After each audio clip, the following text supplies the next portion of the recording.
Here's a few examples of the importance of conjugate addition, especially biochemically.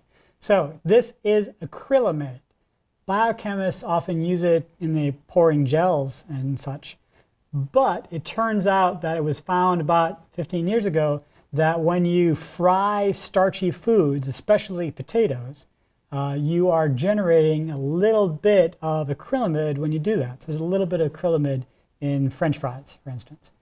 Now, that turns out to be a pretty bad thing because acrylamide can react with a lot of the cysteine amino acids in our protein. So this is cysteine. It's got an SH. It's got a thiol group. And thiols are very good at conjugate addition, particularly for less electrophilic electrophiles like amides. Right? This is primed for conjugate addition. So where it's going to go there, I push electrons up. So now some protein is covalently bound to acrylamide. And this will very quickly take some acidic proton either from water or from another amino acid nearby, whichever.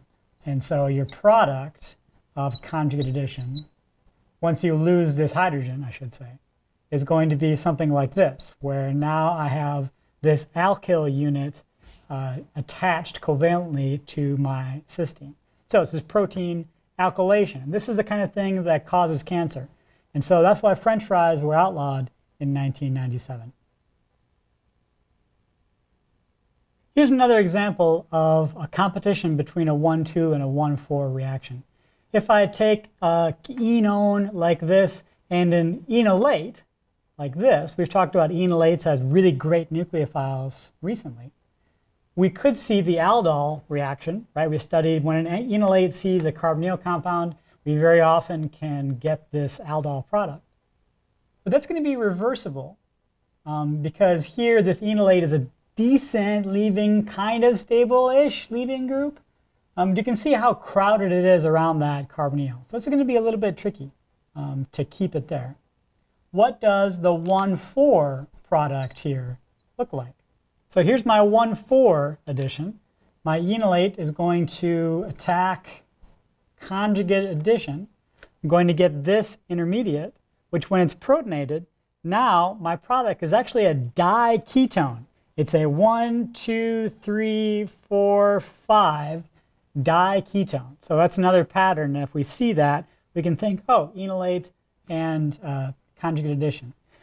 Just like this is so useful, we gave it a special name, aldol, we give this a special name too. This is called a Michael addition. It's one more way to make a carbon-carbon bond, which we really get excited about, which I really get excited about. But we can, again, compare this product with this product. My 1,4 product looks a lot more spread out, right? It's not as crowded, and I had these nice, stable carbonyl compounds, right? The CO bond is pretty strong. Whereas here, I've kind of got this packed-in molecule that only has one CO double bond. The CC double bond is actually a little bit less stable than the CO double bond. So this is going to be a much more stable product than this thing, especially when I have kind of a bulky enolate. One really common enolate that we see in Michael additions are these beta dicarbonyl enolates, right? This is a really easy enolate to get. It's very, very stable. But you can see that it's also very crowded.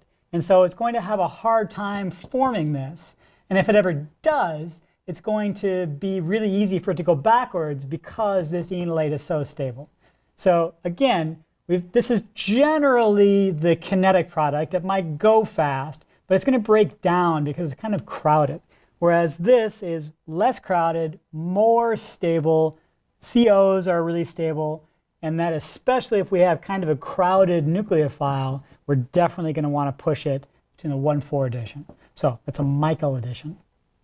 So back a few decades ago, especially in the 60s, there's a lot of really heavy research into trying to make different steroids for the purposes of oral contraceptives, for instance, but lots of things. So making cholesterol, estrogen, progesterone, all of these things. We needed a good way to make steroids, which generally have this 6-6-6-5 ring system.